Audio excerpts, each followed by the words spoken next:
Hello everyone! Para sa araw na ito, ituturo ko sa inyo kung paano mag-download ng video sa ating mga cellphones.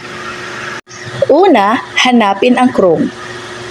Iyang binibinugan ko yan ang Chrome at pindutin. Makikita natin ang enter the URL. Ipagliban muna natin ang ating URL at dumako tayo sa YouTube. Hahanapin ang YouTube, itong binibilugan ko, at pindutin. Ito ang makikita natin sa ating YouTube. Hahanapin natin ang search bar, itong binibilugan ko. Pindutin.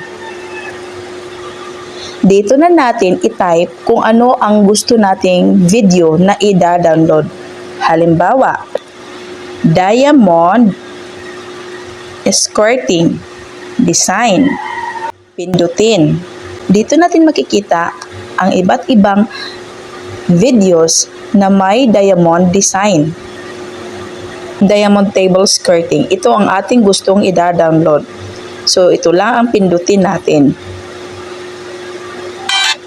Sa itong binibilugan ko, may salitang share. Ito ang pindutin. Makikita natin ang copy link. Pindutin na naman. Ayan. Babalikan na natin ang ating Chrome na kung saan kinakailangan nating i-enter yung URL doon.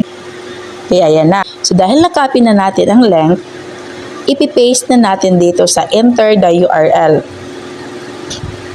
Ayan. Pindutin ang salitang paste.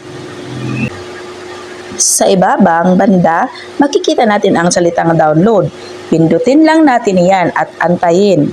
Makikita natin sa itaas na banda, itong binibilugan ko ang downloading file. Antayin natin ng ilang minuto na may mag-pop up na para ma-open. So, ibig sabihin yan, meron na sa ating gallery.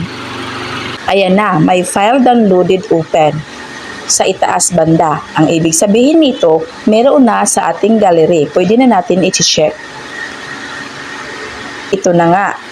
Ito ang ating dina-download. So, kitang-kita na.